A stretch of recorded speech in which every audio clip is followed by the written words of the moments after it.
Power isn't given, it's taken. I didn't born to money. I didn't born with powerful friends, powerful acquaintances, or powerful family. I didn't have any specific skills. I wasn't the most handsome, I wasn't the smartest, but what I was a person that was deeply understanding the power game. From my father, I've learned authority. From my high school, I've learned survival. And in business, I learned that if you can control perception, you can control the game. With dark psychology, manipulation and seduction, all those combined, I managed to become a millionaire and make over $1 million in the age of 23 years old. So let me take you back to where everything started. Power starts at home. And of course started with the man that controlled me the most. And I got to find out about the control game from my father. My father taught me, the one that has money has control over people. If you can make people depend on you, then you can control them. He would always say to me, I have the money, I have the power. If you don't like it, you can get the fuck out. So most of you born and raised up in a normal family, so you've never had to grow and develop all those skills that I did with a harsh way. Because I had to be a chameleon in order to survive to my family's environment. And I had to learn all those skills, all those traits and all those tactics in the very, very harsh way. My father never requested for respect. He expected it. For a long time, I was resented him, but he was actually right.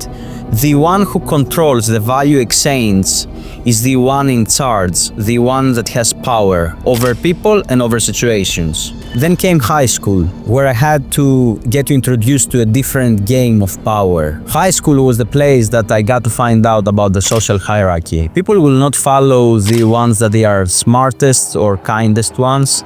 They will follow the ones that they admire, fear, or want to be like. High school taught me about power and seduction. Women do not like the ones that they are the most handsome ones, they like the ones that have status. People respect confidence, even if it's fake. The loudest guy in the room doesn't mean that's the most powerful one. Usually is the type of guy that doesn't have to speak to appear powerful. This is when the first time I started mirroring how successful people or people I admired actually moved in the room, behaved, communicate. I started mirroring them, and I started actually implementing what I was learning, because already I was a chameleon from my family's environment, so it was very easy for me to implement all those tactics and implement the way that they move in the room, all those powerful guys that we had in school, and this is exactly what I did. So I realized that I didn't actually had to born into power. I just had to look like already have it. Fast forward, I'm broke,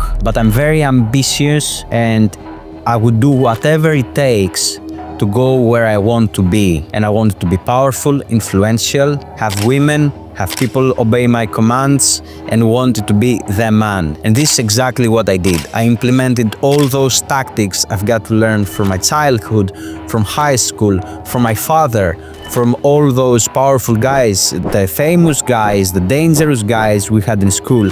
I implemented all those strategies and I became the man I am today. So from everything I've learned, I used 3 psychological levels to create $1 million empire. Social proof and manipulation.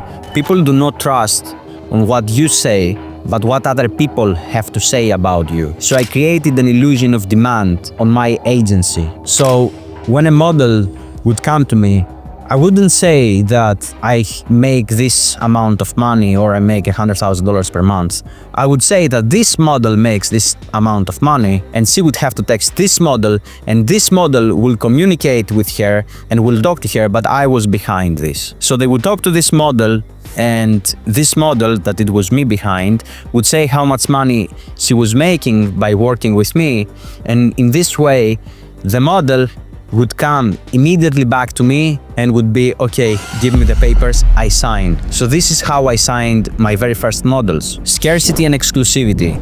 I would use my agency as a very, very exclusive and rare place to operate. What I mean by that is whenever I would talk to a potential client, I wouldn't say that, yes, sign with me, please, or I will beg, or I will try to be too much selly. I would say, listen, I have only one spot available for this month and I already contacted to 5 more girls and they are all interested working with me already. So if you are not willing to sign right now, I will simply take one of those girls because they already want to sign. So I want you to give me an answer now.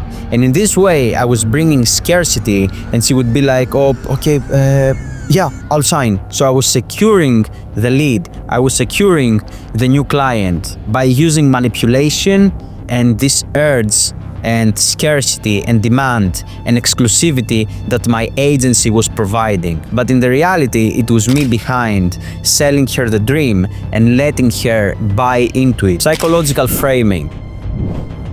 But you cannot just say to the girl that, yeah, you will make more money with me. You have to make the person paint a picture of how the future will look like by working with you. So I would say you will have way more time to fly out with your boyfriend. You will have more money so you can enjoy vacation. You can spend with your family. You will not have to work all day on your accounts. We will do all the work for you and you have literally nothing to lose because at the end of the day, you will make way more money than you already made. And in this way, you will save more time and make more money. So it's win-win. You have literally nothing to lose. So that's why I created a brand that became a movement and I made so many millions throughout the past years because I understood these very, very important lessons. I made all those clients believe that they were choosing me, but in the reality, I engineered it. I turned influence into cash flow and psychology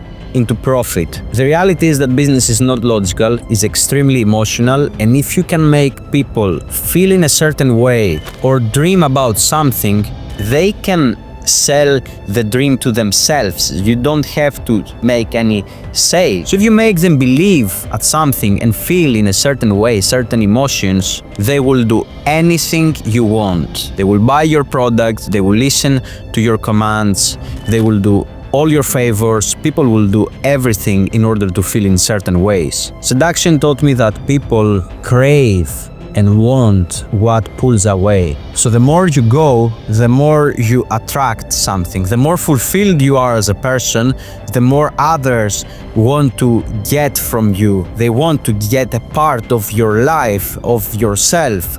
That's why kings had, let's say, 10 wives and peasants were having only one. Everyone would want to have a piece from a king, even if it's not the whole, but nobody would want to have a piece from a peasant. And the last thing is that mystery creates power. The less that people know about you, about your business, about your lifestyle, of what you do throughout the day, the more scarcity it brings, and the more they assume, the more that they make scenarios about you. So therefore, when you flirt with a woman, for example, you don't have to tell her exactly what you do or exactly what's your schedule. Let her think what you do. They don't have to know. Let them assume. Their dreams is better than your reality. So keep this also in mind. You can apply all those techniques to your day-to-day life, to your normal life, dating game, or whatever, but at the same time you can apply all those tactics to your business and you can become extremely powerful if you use everything in the correct way. And this is how I build $1 million empire, not by pushing people, but by pulling. It's the same thing with all those people that they are extremely important. They specifically tailored and created this perception so you believe that they are actually so important. It was very detailed plan since the beginning of their, let's say, starting point. So once you create a reality that people feel they need you, you don't have to sell anything anymore. You just sit back, you pull back, and they simply come to you because they need you. They cannot live without you. They cannot operate without you, without your service, without your attention. This is the most powerful move that you can do. Become a man such a high value, create all this perception, and people will come to you by default because they feel deep in their heart that they need you. So nowadays, I'm extremely assured of what I do, and I know that I have helped so many people, so many creators, so many people that they have bought my programs and they have made millions. So I don't have to play all those little games anymore. I create value.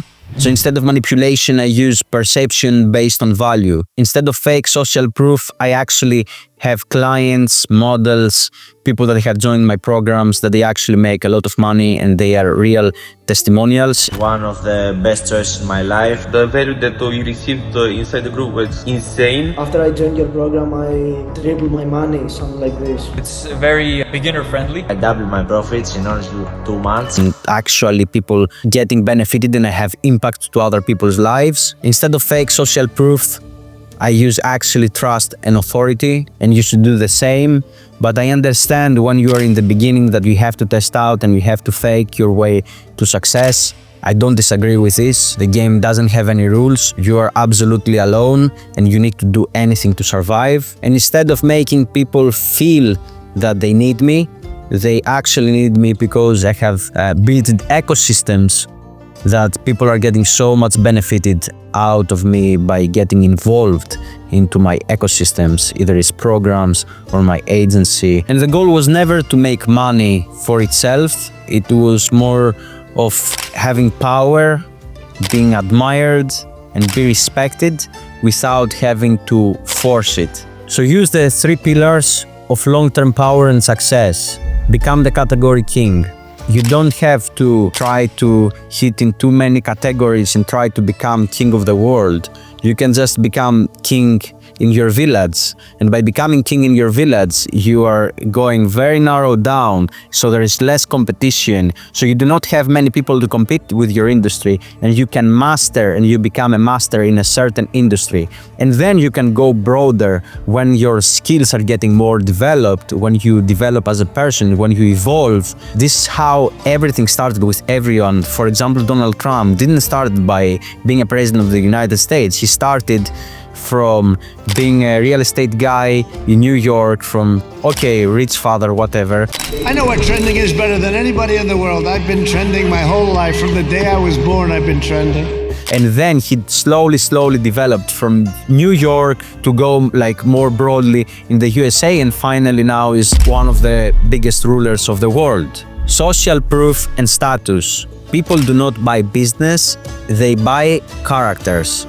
So you have to become one. And finally, automated influence. You don't have to chase people. With your presence, people will chase you if you can conduct yourself in a certain way and make people like you. You don't have to force them. It's gonna come by default when you become someone and when you master yourself. Not so much into manipulation, but if you use all those tactics to master yourself, once you do it, then you're gonna see an immense difference on how others actually treat you. Because your presence will create demand by default without you have to even snap your finger. It's gonna be you. Everyone would know about you, but you have to be very distinctive of your personality, of who you're about to become. You need to write down all your personal traits that you want to develop. So if someone listens about you, they have to identify you immediately. They have to know that it's you. If you listen to Andrew Tate, even if you listen to a voice note, you will understand that it's Andrew Tate, and it comes with many pictures. When you hear about this person, he specifically created this character, so certain pictures, certain ideas come to your mind immediately after you listen to his name. And this happens through many years of him developing all this character that he has. And you need to do the same also. If you listen about my name, it's gonna come certain ideas to your mind when you listen about me, or when you listen about Donald Trump, that he does like this. Like, you know, you think about his haircut. There is so many things. You need to separate yourself from the crowd, and you need to make yourself appear unique. But in order to make yourself appear unique, you first have to be unique. Power is not what you take from people, it's what people willingly want to give you, because they believe in you and they have faith in you. I built an empire based on dark psychology and manipulation, but I keep it in the right way, so I do not harm others. This is also a thing that nobody ever developed something great without harming others. But what you need to make sure that you will do is that once you hurt others and you become successful, you need to go back and repair all those lives that you hurt unwillingly throughout the period of becoming the man that you are today. The real question isn't whether these tactics work. The real question is whether you are using them or you didn't.